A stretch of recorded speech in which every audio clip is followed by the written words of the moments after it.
Hello everyone. Welcome back to the Cosmos Society online open house series.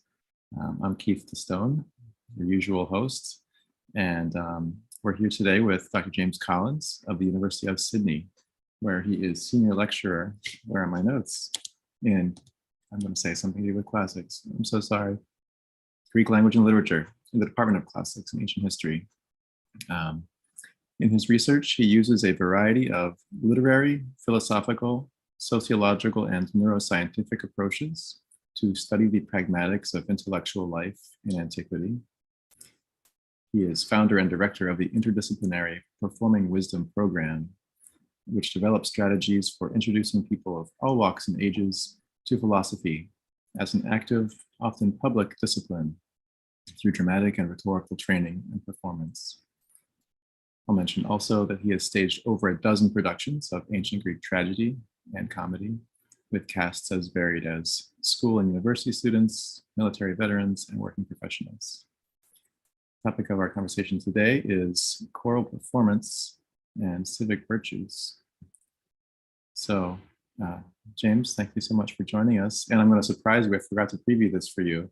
I hope you don't mind if I start you off with my usual question to our guests, which is what first brought you to classics? What started your passion for this stuff?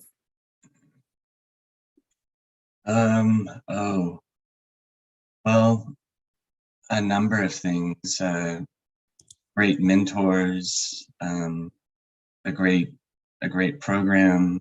I guess I had the good fortune. Well, Jack will know this place. I grew up in Houston, and I went to a very good school there, St. John's School, and I had a really lovely teacher of philosophy in my junior year of high school, and we spent a whole semester reading Plato's Republic. And I think, wow, you couldn't do much better than that. So that sort of lit a fire in me, and I knew when I got to the University of Texas, start my undergraduate, and met on day one Paul Woodruff, that I needed to learn Greek. That's all I wanted to do. But I did a whole bunch of other things which are relevant to today too. At the same time, I was in biomedical engineering. I worked in research roles in cellular neuroscience, neuro-oncology, laser biology, drug targeting, and in clinical positions as well. So I was doing that while learning Greek, talking with Paul, reading poetry, reading philosophy.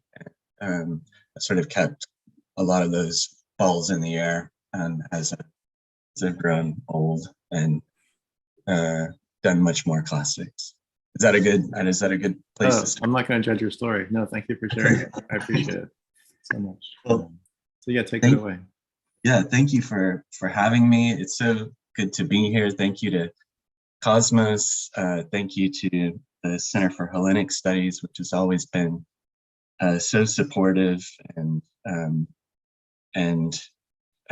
willing to try strange and new things. And thank you to some familiar faces in here today who brought me here. Helen and Sarah and Paul, I know you're there off camera. Maria, hello. I see so many familiar faces. And I'll be relying, I hope, on a few of you to talk about some of our past experiences. I haven't set this up really, so I don't know what you're going to say, but I'm excited to hear what you have to say. Those of you who know me will expect that we're going to do something a little bit different today. So I do have a few sort of talking points that I'll get to a bit later about some of the ancient contexts that I think we'll be exploring in unusual ways today. But before I do that, a few sort of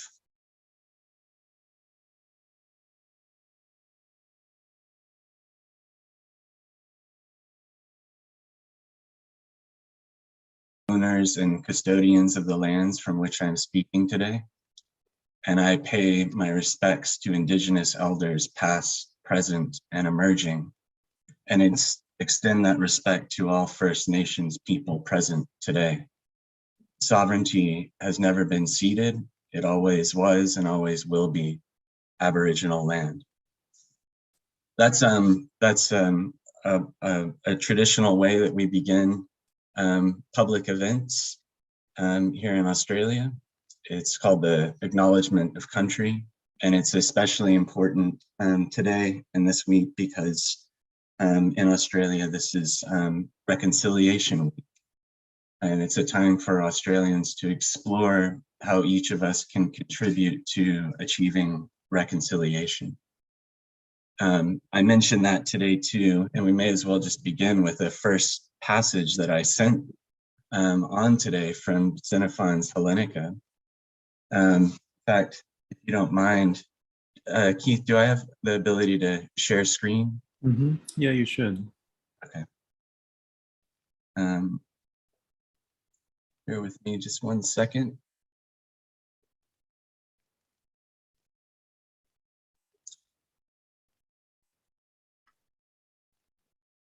Yeah, can you see that now? Mm-hmm. Yeah. Great.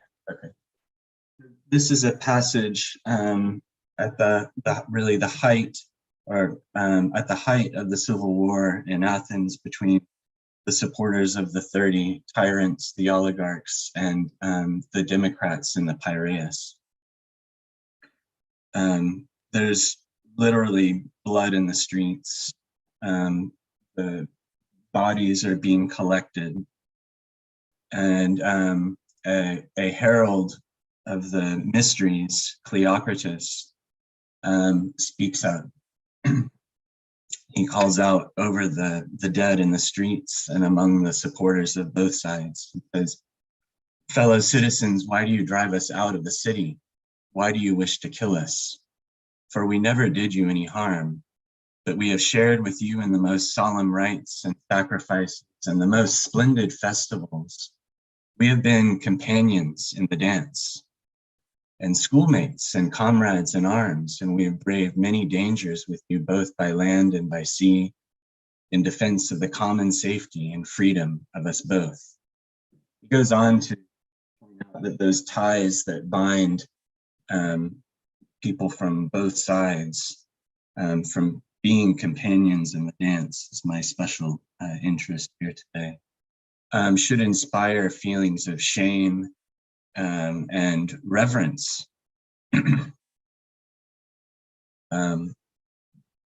And apparently the words were so powerful that, as Xenophon goes on to say, the oligarchs and their supporters leave the blood in the streets.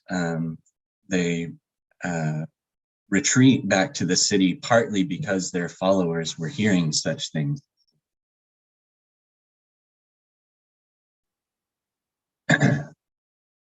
So I've always been struck by this passage, this idea that somehow these formative experiences as young men, really, companions in the dance, schoolmates, comrades in arms, should be something that might inspire those feelings of shame, respect, and awe, and might actually lead to some kind of reconciliation.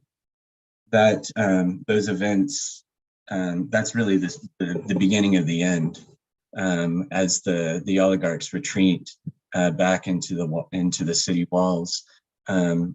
They are really torn apart by division, and their supporters vote to depose them soon after. The war continues for a bit, but it seems as though Cleocritus has been positioned by Xenophon at a really pivotal moment. And at the heart of that speech is this idea that to have participated, to have been companions in solemn rites and sacrifices, to have been companions in public performance, and to, I think, really to have trained together for those things, and have had those formative experiences must have been a really profound and powerful thing to have triggered, to have been reminded of. We'll return to these ideas of dance and reconciliation and reverence, but I'd like to get active for a bit. So I know you're all very, very clever Cosmos participants, and I see you're already taking notes, but maybe we'll set the notes aside and we'll, if you can, I see everyone's got different amounts of space. I can move quite a bit. I've sort of carved out, this is my orchestra, my dance space. But we're gonna warm up a bit, and then we're gonna try a dance together, if you don't mind. So you can try this either seated, or if you can stand up, it might have a little bit more, might be able to be a bit more, yeah, Jack, that looks great. Yeah, Sarah, I know that space well. Yeah, good. Yeah, Helen, like we've already got our arms outstretched. We're already doing some. Let's stretch first. So for me, I'm just got out of bed, so I need to warm up a bit. I'm going to stretch my right side, so I'm going to reach up and I'm able to stretch through my right side here. And on an exhale, I'm going to stretch a little bit more.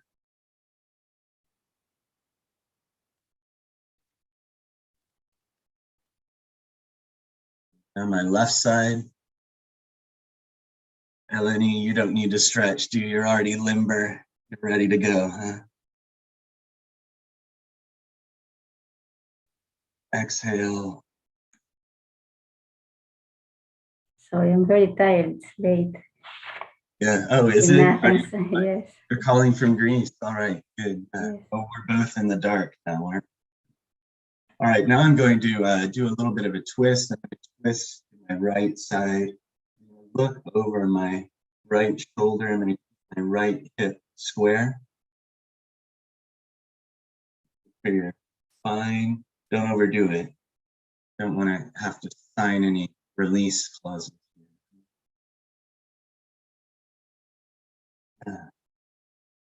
And now I'm going to turn to the left, my left hip forward and square. On an exhale, I'm going to twist a little more.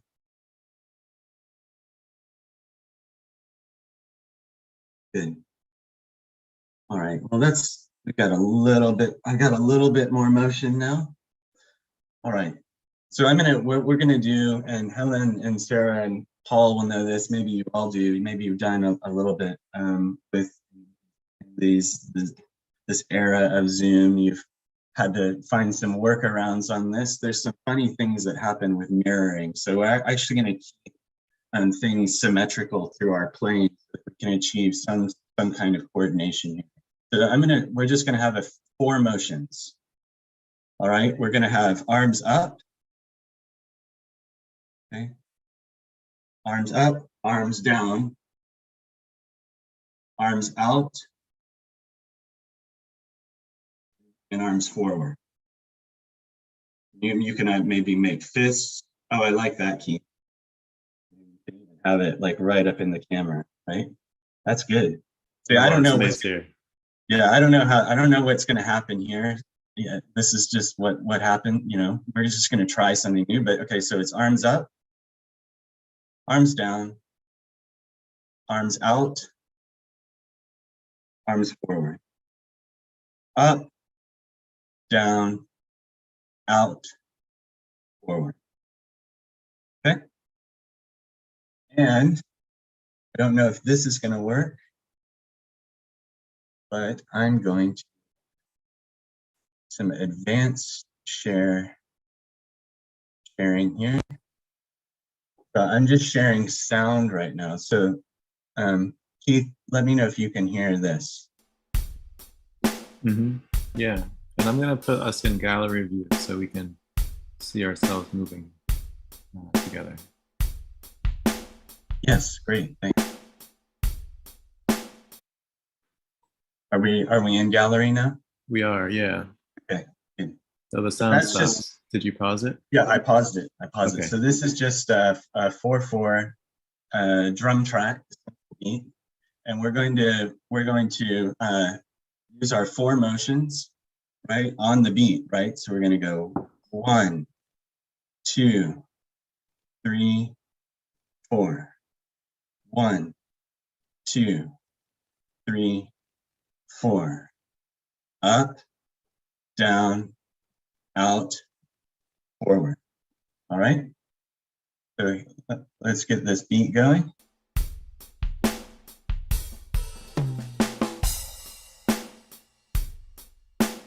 One, 2, 3, 4. Up, down, out, forward.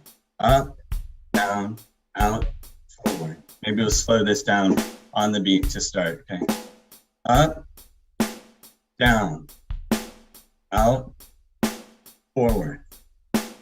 Up, down, out, forward. Up, down, out, forward. Up, down, out, forward. Let's hold in the out position. Arms out. Look at that. We look like we're holding hands. Maybe we can even move to the sides now. We're going to go left, right on the beat. Left, right. Left, right. Left, right. Left, right. You guys look great.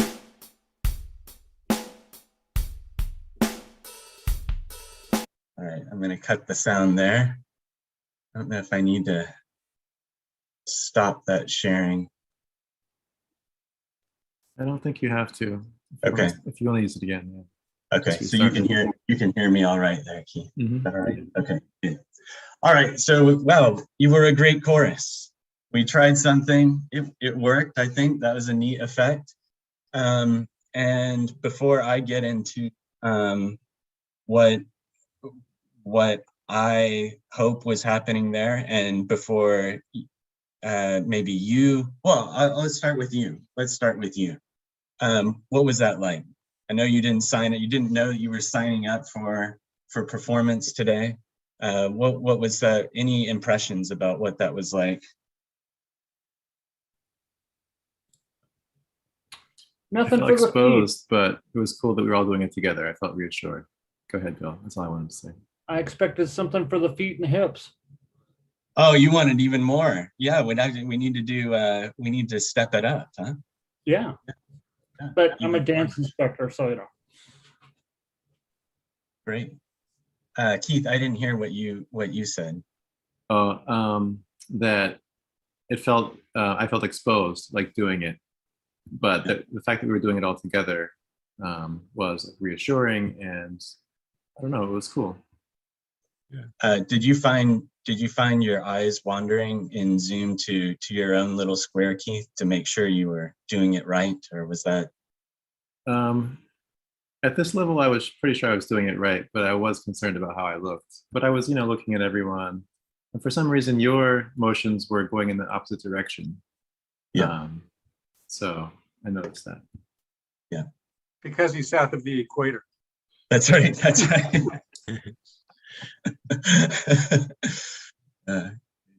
Well, we, Helen and Sarah and Paul, with a whole host of others, including wonderful Lana, spent most of last year, 2021,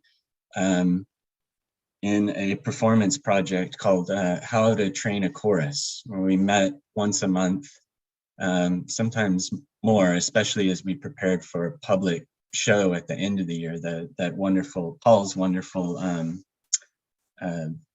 cabaret, the ancient cabaret. Well, we worked on some choral songs from Sophocles' Antigone. And we didn't spend a long time talking about the meaning of those songs. we spent a long time working out how to perform them, to dance to them. And I should have said really off the top too that I saw the wonderful conversation that you all had last time with Joel, when Joel was talking about the ways in which he's really transfixed by this question of how narrative shapes us. And I thought that sort of pairs nicely with the questions that I wanted to raise today. It's not less how narrative shapes us, but how ancient performance and really song and dance shaped ancient performers and spectators. So that's the question that I'm raising today, and that's the question that our workshops raise. And as I said, I didn't really prime Helen and Sarah and Paul for this, but I wondered if now coming almost 6 months after we wrapped that year-long project, I wonder if there are any things that sort of stuck with you, or what your impressions are of that time that we spent together last year. Do you have any thoughts? Yeah, Sarah. Yeah, sure. So being one of those sorts of people who's been so busy concentrating on the text, what that experience has brought for me was that idea of movement and performance. And we have an Antigone translation study group. So mostly we're trying to get what the Greek means, but we also do talk a bit about what performance might have been like. And one of the things, particularly for me, was I was a bit reticent about moving. But as soon as you said, right, we're going to get up, I was sort of practically out of my chair even before we started, because I got used to that idea of working together with other people, albeit in a Zoom space, and kind of sort of following what we were doing, but then also picking up on ideas from each other and coordinating with each other. And, it felt so natural to come back into it. So my experience has been to learn something. Whether that was true of an ancient Athenian group of young men learning to be citizens, I don't know, but I was very inspired by what you were saying about the Xenophon. Doing something like this together gives us some immediate kind of bond, even if we've never done something like this before. So that was some of what I got out of it and bring to it today, hopefully. That is beautiful, Sarah. Thank you. I couldn't have hoped for more. Helen, did you have any thoughts about our time last year? Really, for me, it was a treat, because to have access to such a wonderful workshop, so I never missed one session, because it was a treat, really. We created, I think, a connection and formed a special relationship, I think, during the sessions. And then it was a safe environment. So I felt safe, and we were attempting to be part of a chorus. And as the experience went along, we learned new techniques, new skills, moving, talking, writing, and scoring a script, which I think was the thing I preferred, was scoring the script, because it helped a lot. So great experience, thanks to James and Paul, Lana, Sarah, Astrid, and all the people who came to help us. Yeah. I love that. I love too the way that you and I knew that meant a lot to you and to Sarah in the moment too, with those days when we did actually remind ourselves. It's a sort of reverse experience of a typical classroom, right, where you are really working through the meaning of the text. There were times when we had to remind ourselves that there was meaning here to scour, as you said, Helen, right? So we did turn to the text, but most of the time we were thinking about what would have been necessary for the performance to be successful. And meaning is not a necessary component, right, for the successful performance of the chorus. If there's time at the end today, I'll bring up the Ode to Man, and I'll show you something about the choreographic structure and how rehearsal and performance must have unfolded. But those are wonderful notes, Sarah and Helen, notes about connection. It reminds me too, Keith, of you said you felt exposed, right? And so, you know, we really forged those connections, those that trust and that safe space. We created a space where we were trying things, we were often failing, we were laughing at ourselves, laughing at each other. You know, if this sort of wonderful, strange, uneasy mixture of embarrassment and euphoria. When things worked, you know, we found something that was powerful that we got lost in. And yeah, well, and now 6 months on, it seems as though we're right back into it, Sarah, right? As you said, like we did our exercises and we kind of found our old familiar ways. I think Cleocritus must have been referring to some of those feelings, right? Those profound feelings that you'd find also in a classroom, as he says, and feelings that you'd find in a band of brothers, right? Comrades in arms, right? The sort of boot camp mentality as well. He refers to all three things. I'd like to, before we do turn to the texts of Sophocles and wonder together about how we might approach a kind of system, an ancient system of rehearsal and performance. I wanted to just share a few thoughts and a few little pots of that ancient experience as best we can reconstruct it and wonder about it. And I think at turns you'll hear a bit about the different tools that I use, tools from sort of micro ethnographic work, tools from cognitive science, tools from, and then this sort of standard tools of an ancient historian, a philologist, a historian of cultural history. So a few pots here. I think the first pot would be to think about the ancient learning environment. The second would be to think about the kind of pragmatics of learning in that environment. And the third bit would be to think about the kind of transformative effects of those pragmatics of learning. That is to really think about the after effects, the sorts of things that Sarah and Helen were commenting on. And I will add that it's stunning to me that you two found that language to describe it, because I never really did this kind of lecture style in our whole year together, right? So you piece those things together strictly from your own experiences. You use words like coordination and bond and safety. And it's interesting to see how that kind of language also appears in Cleocritus's speech, and thinking about shared enterprise as young people, working towards common safety. The words of sharing and coordination run throughout that speech.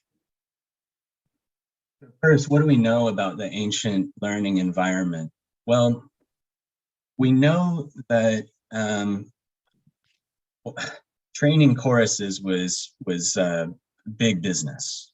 Okay, at any given point in the calendar year, there were likely dozens of spaces that had been either devoted to or transformed to the training of choruses in a place like Athens.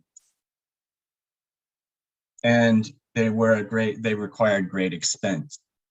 Think about the choragos needing to train, say for a tragic chorus, 12 young men for the better part of a year leading up to the festival of Dionysus. The choragos had really extraordinary powers that were extrajudicial, that were extra democratic. The choragos who raised the chorus for performance, had the ability to exact fines and even seize property of families that did not want their young men to be heading off to a training ground for a better part of a year to perform in these choruses. The Choragos operates outside of all of the usual democratic processes of oversight, and as my wonderful colleague here, Peter Wilson, describes the Choragos as a member of the super elite in Athens, right? So sort of the very wealthy men who had the responsibility and the opportunity to raise these choruses. And it seems that many of them were able to actually transform their own homes, which must have been really palatial and luxurious places, transform their own homes into the choregeion, or the place training of the choreates, right? So we presume that at least some of these choragoi were able to actually house these young men throughout their training. So young men would leave their own homes, their own tribes, and they would relocate to these training grounds, and they would have a very intensive set of training that the Choragos was responsible for overseeing as well, a high degree of choral discipline. We know too that we know from a few texts that a part of living in these spaces too was to have throughout training a specialized diet that surely also included some sort of ascetic practices to get the body and the voice into optimal shape for performance. So got a kind of really rigorous physical training, a specialized diet. And we know that to these young men that were in this special place, who left home, left their tribes, and relocated for this training, they knew that they were involved in some sort of public service, and sometimes in lieu of military training. That extraordinary power of the Choragos seems to have included exemptions from military training or service to these young men. So that's a bit, we maddeningly, we don't know much more than that, and there were certainly variations to all of this, but if you could just imagine that scenario for now, and if you could entertain a bit of speculation here too. I think one thing that's really exciting about this kind of sleepaway camp experience, boot camp training, I think that there must have been something theoric about it. So we think about the cultural institution of theoria, right, where you go abroad, you go and witness the Olympic Games, for instance. You make that pilgrimage. You are there as a spectator.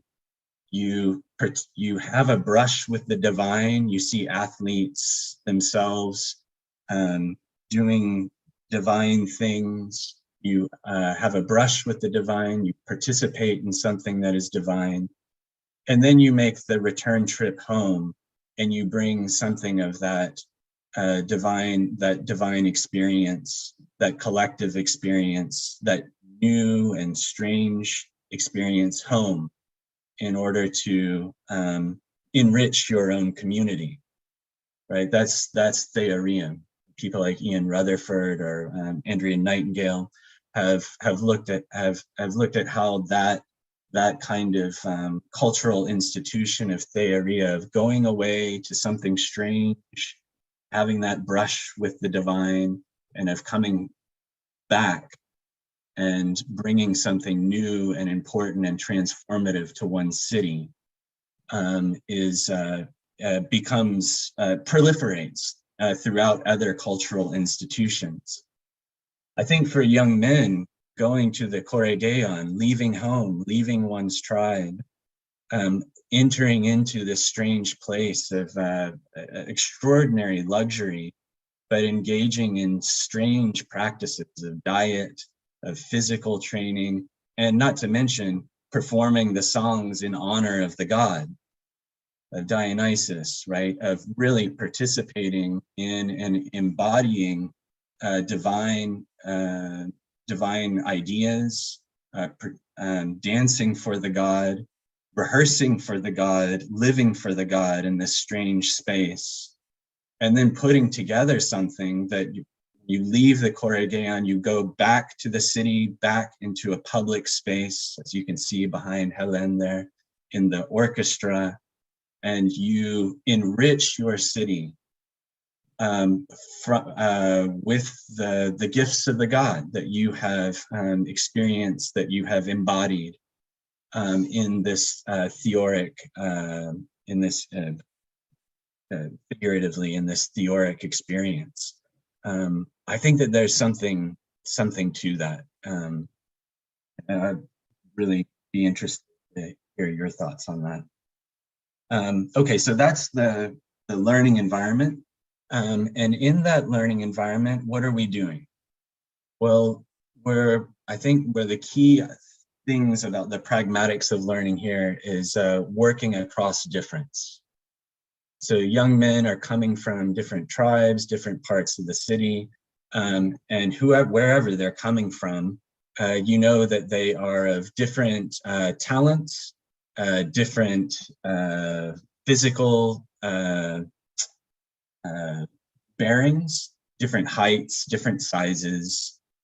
You might try, while thinking about, say, a modern ballet performance in your corps de ballet, you may try to actually sort of minimize some of that difference by getting dancers of relatively the same height, but you're never going to get rid of all of the variation across the physical bodies, different amounts of flexibility. I was not very limber this morning. I need to warm up a bit, but maybe I'll never be as flexible as Sarah is. So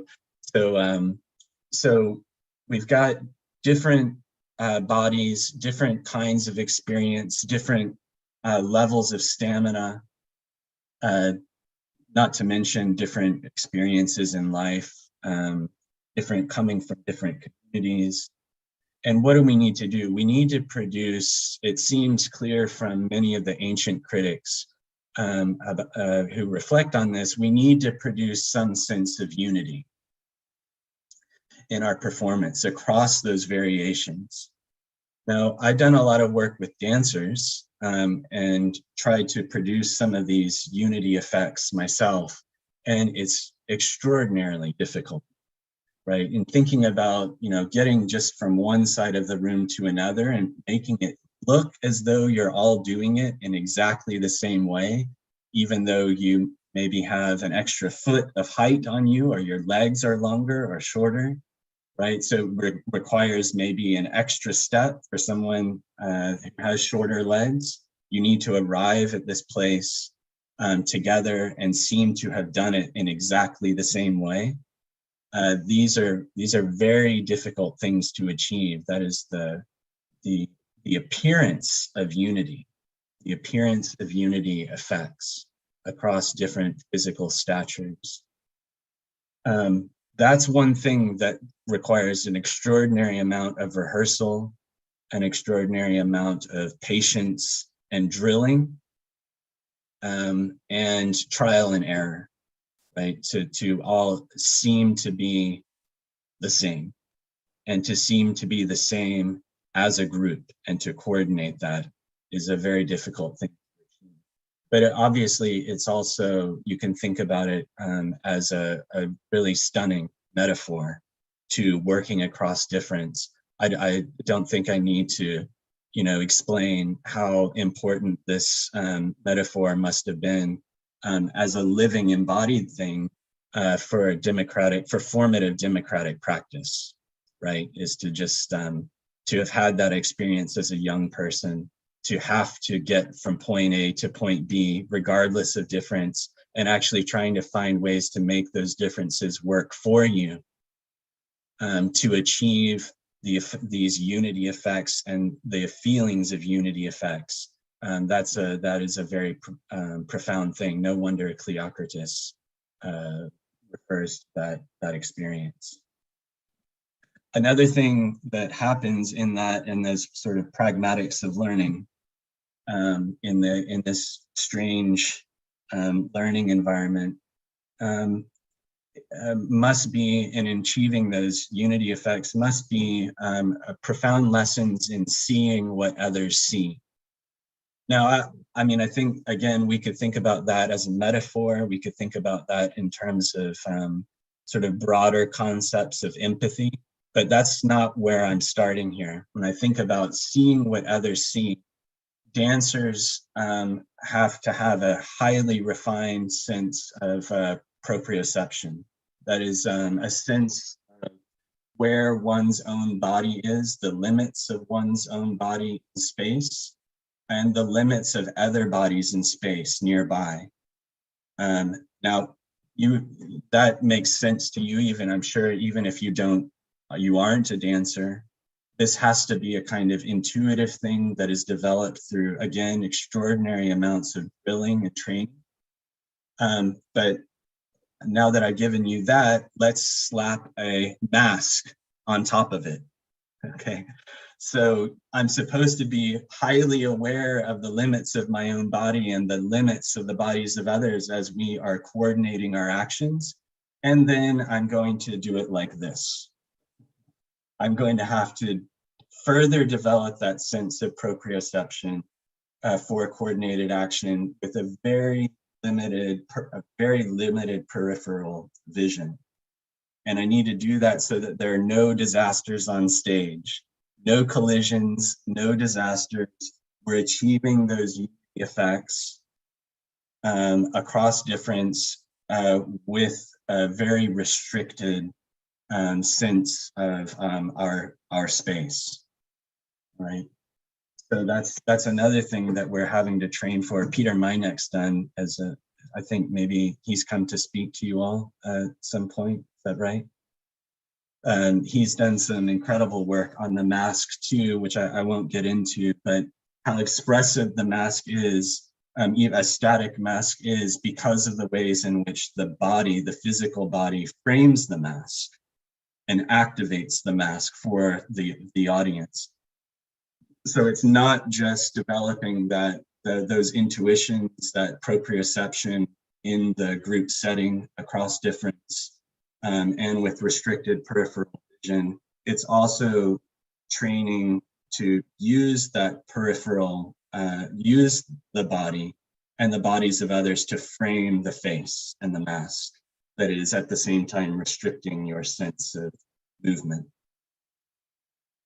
That's another thing that we have to work through in this. There's lots more that's happening. This is our unusual learning environment. These are some of the things that we're having to learn. Notice that I'm not once said that we need to sit down with the poet Sophocles to talk about what our choral songs mean, right? So we are learning the dance, we are learning the drill, we're learning our bodies, we're learning our bodies in new ways, we're learning the bodies of others, we're coordinating our bodies together, and maybe in the Choral on a slow day, we might get to sit with Sophocles and talk about what Pola Tadena means, but that'd just be icing, because that's not essential to the spectacular success of our dance together.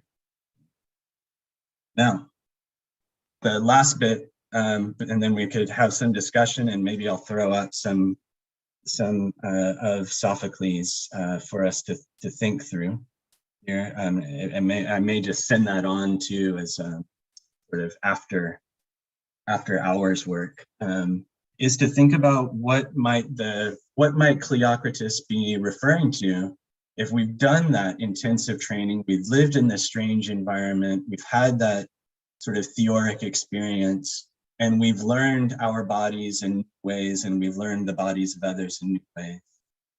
What are the effects of that? Well, there are just two things that I'll mention that must be the case. One, I borrow from this wonderful late historian, William McNeill, who wrote a book called Keeping Together in Time. William McNeill thinks about the different ways that we coordinate our bodies in democratic spaces. He thinks about the marching of soldiers. He thinks about the rowers of a trireme. And what he describes as the after effect of those trainings, are not even the after effect, the in the moment effect of those experiences. He calls, it's a really felicitous phrase, and it always sticks with, calls it the euphoric fellow feeling. That's just gorgeous. It doesn't get any better than that. The euphoric fellow feeling. So when we coordinate, and if any of you are part of, say, maybe a string quartet or a musical band, or you do some kind, maybe you swim laps. I do lots of swimming. It can get boring, and but you kind of fall into a rhythm. We describe those moments maybe with say in an orchestra when things are going right. You sort of forget yourself and you're in the zone, you're in the flow. We have other ways of describing that, right? But you feel that you are absorbed into a larger collective body. You're sort of egoless, and you forget your sort of place in time and space, and you're part of something that's hard to articulate. In fact, that Paul Woodruff in his book on reverence describes those feelings of inarticulate awe that might lie in that sort of that euphoria, the euphoric fellow feeling. Right, so when you have those experiences, it's really hard to forget those experiences.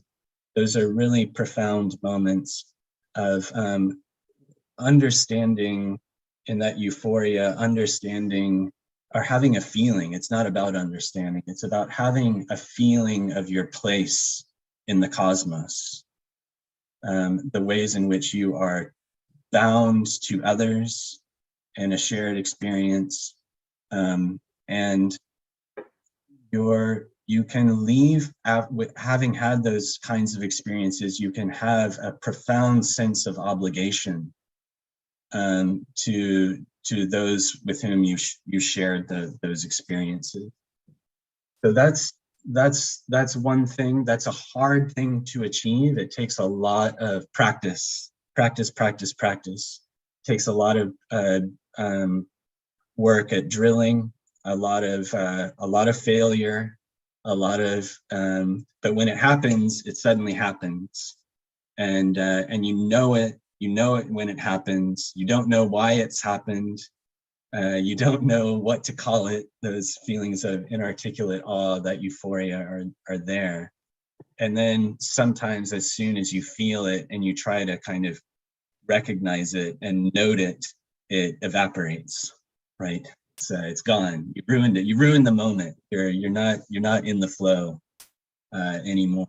But that euphoric fellow feeling of keeping time together, keeping in time together, must be an important after effect. And the last thing that I'll add to that, which is related, I worked with a lot of dancers, former former professional dancers in thinking about this, hearing about their own experiences.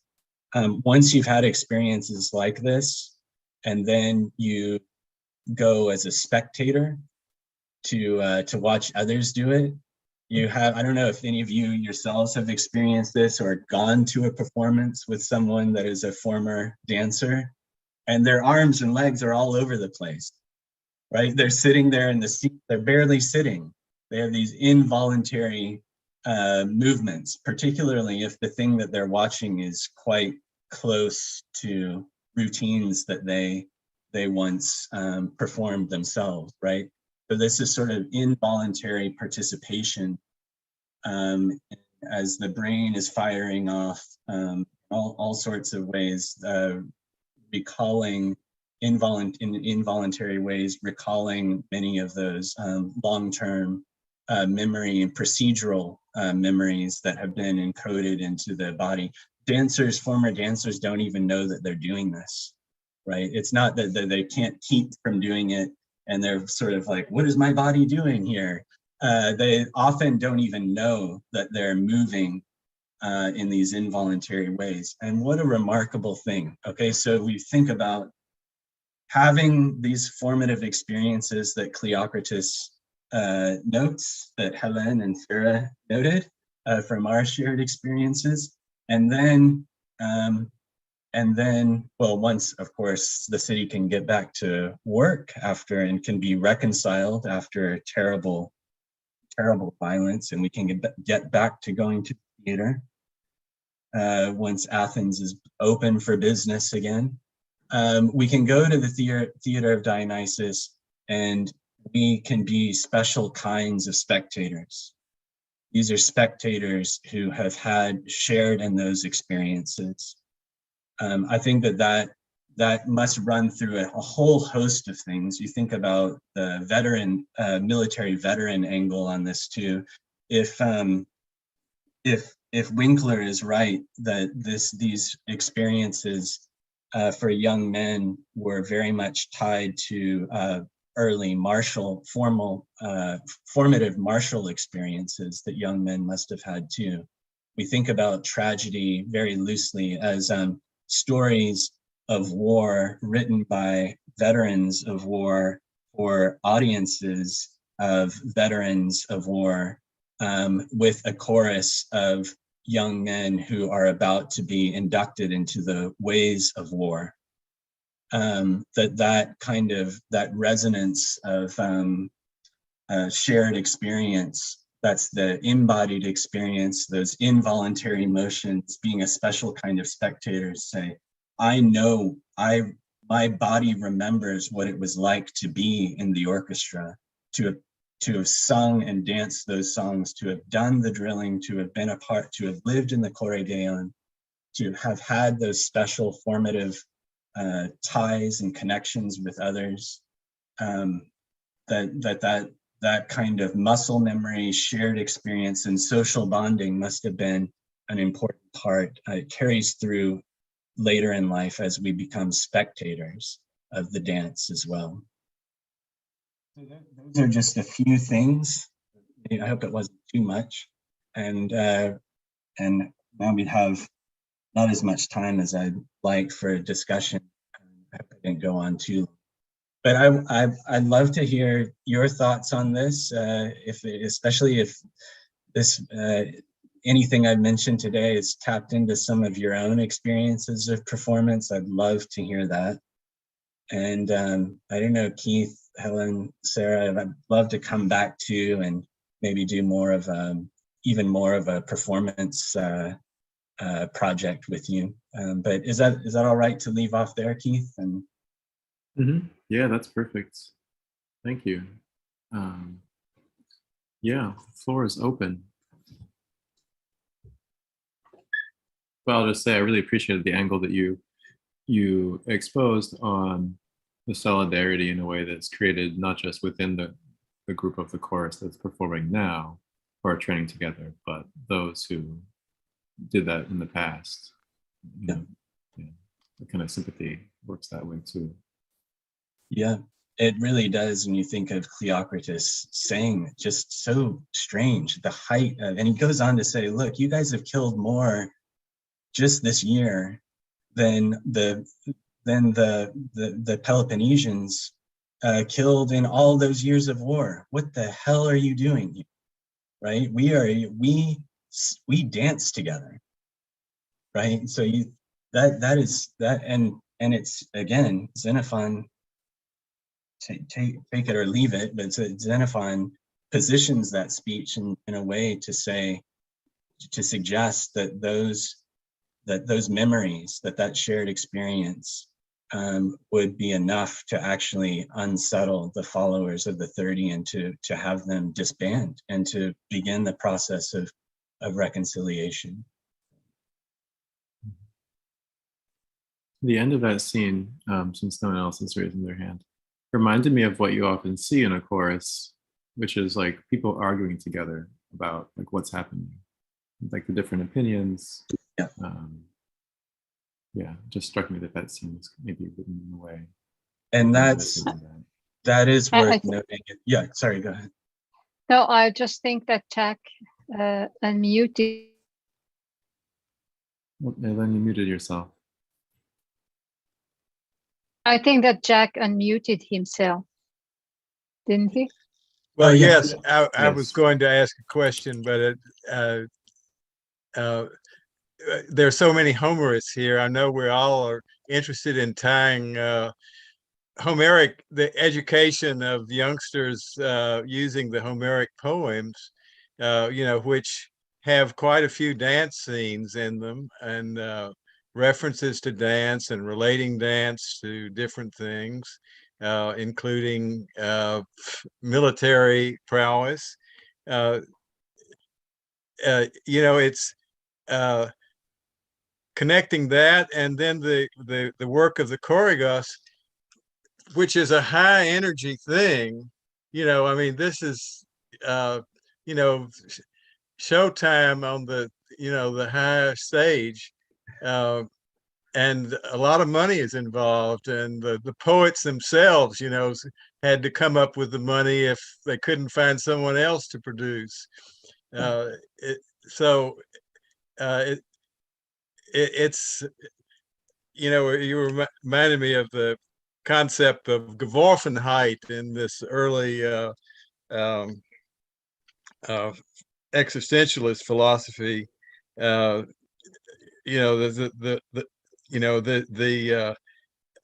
ecstatic, another mode of relating to what's going on and what's around you, and the like. And so anyway, I had sort of a multi-part question there that I've probably compressed too much to be very clear, but no, there's so much in that, and it I think fits nicely with Keith, your note about the often seeing the chorus outside of the songs. When they have speaking parts and they're interacting with characters, there are often voices of division.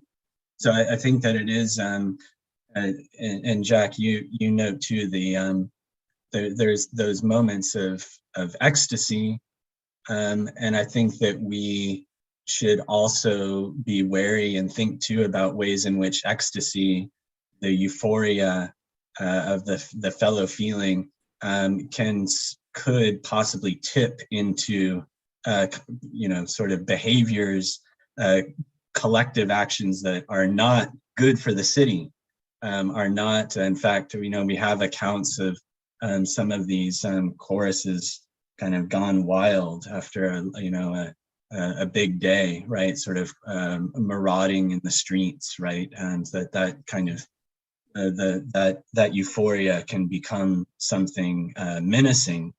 right. So But, yeah. But that's why I think Plato's Republic is really a very interesting document. The laws too, relating to music, and so there are different kinds of music that relate, that motivate us in different directions. But, you know, philosophy gives you critical distance. So when you're about to go off the cliff, you know, if you've been philosophically trained, you know not to follow insanity. Yes, I work. I'm feeling a bit schizophrenic here because I sort of came to this first through the philosophers, but I think, and it is an amazing set of documents, Jack. The laws, the Republic. I do think, and they do there. That is obviously a critical. There is that critical distance.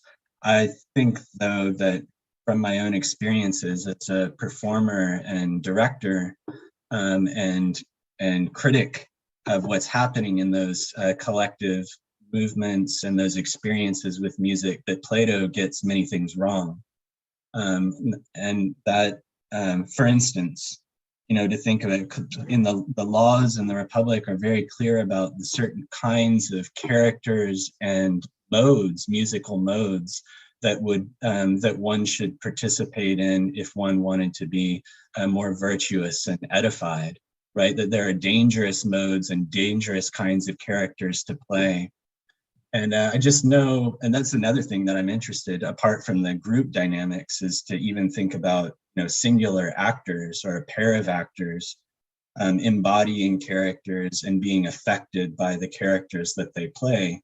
Plato his Socrates takes a very strange tack that if we play bad people, we become bad ourselves. And I think anyone who has, you know, played villains on the stage or anywhere knows that that's not exactly right. We don't sort of, you know, we don't bring the villainy that we play on stage into our own lives. And Paul Woodruff's done a lot to think about this in his work on the art of theater. But yeah, so Jack, Plato gives us a lot. And I think he, just by raising the question of how performance and engaging with certain kinds of characters and certain kinds of ways, certain kinds of music can change us, is the question. That's the important question. I just think that it's a bit, he's got. It's better as well, apart from just that. Well, I think the idea, and I've been with this many years, poetry and philosophy, and you know, he talks about the ancient quarrel between poetry and philosophy. I think, you know, beyond some large conceptual frameworks that have some validity, I think a lot of it is just you know, kind of getting the ball rolling on discussion, and you know, the questions are more important than what's proposed, than what Plato's Socrates or the Athenian stranger puts forward. I agree, and I'm going to come to Houston, and we're going to talk more about it, Jack. Yeah, let's do it. Are there any of you performers, and that this where some of the things I've mentioned sort of struck a nerve or reminded you of things from your own experiences in performance? Just curious. Sarah. I sang in a choir for a while, and you were talking about that moment where it sort of just comes together and you're sort of almost out of yourself and with the group and with the music and with the composer and all of that coming together. So yes, that kind of resonated for me, what you were saying about that. Yeah, those are precious moments, and you have them. It's hard to forget. I see Bill, you're thinking about your days on the fire crew of the Forest Service, and the rhythmic digging, the rhythmic digging of the fire line, even in masks. Yeah, wow, that's amazing, Bill. I can't even begin to imagine, or maybe I can, because you've linked it so clearly with some of the experiences I described. Did you actually, Bill, when you were digging when you dig the fire line, do you actually kind of like a chain gang? Do you sing a song to stay in rhythm, or was it just something that kind of naturally happened? The rhythmic digging.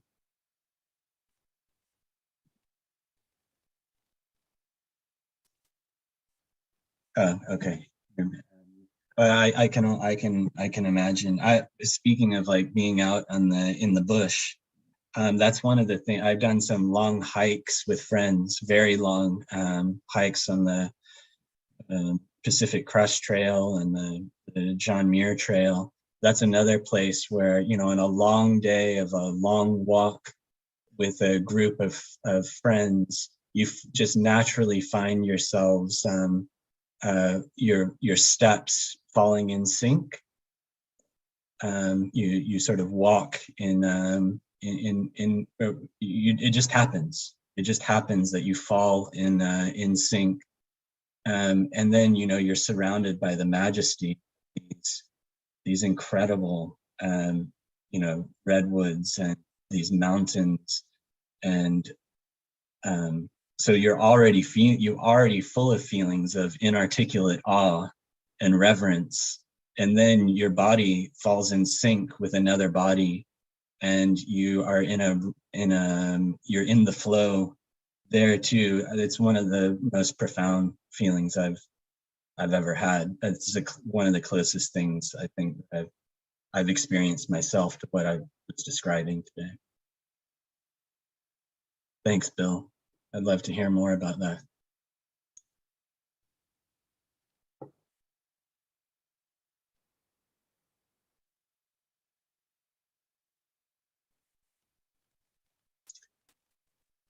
Oh, great. Thank you. Well, if Keith, do we really sort of end things at the hour mark, or is there? More or less, yeah. We've gone over a little bit, so I think it's a good time to wrap things up. I will send on that Ode to Man. Many wonders, many terrors, but none more wonderful than the human race, or more dangerous. I saw Sarah. I saw your lips moving there. We did that. We did a number on that one, didn't we? And I'll show you something about I'll share a document with you, and I could maybe send it to you, Keith, to send around. That looks at possible choreographic structure and what's known as choral responsion. Right, so the meters of the strophe and the antistrophe, for all of you who've been working on the Antigone, they echo across from strophe to antistrophe. It's the exact same rhythm. And more than that, I think what I've identified in this document that I'll send through is that you'll see that there are concepts or motifs, and maybe even signs of movement that carry over across strophe to antistrophe by the line, right, in that meter, so that you actually begin to see a possible dance emerging that would have tied strophe to antistrophe and would give us a lot more guidance on how to actually, or how an ancient chorus might have, or maybe even must have, gone about performing those lines. And if that's of any interest to you, then maybe we could arrange, and Sarah and Helen as our choral leaders, we could arrange to get together as a chorus again and try our hands, try our bodies in Zoom to work out some of that choreography and get a little bit closer to that euphoric fellow feeling. Thank you so much for having me today.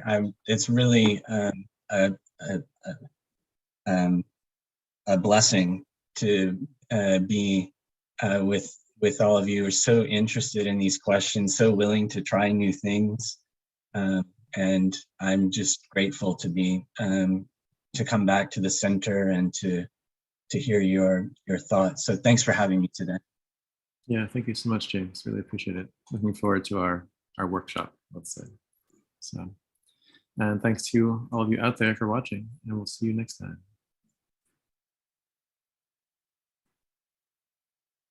All right, we're off the air.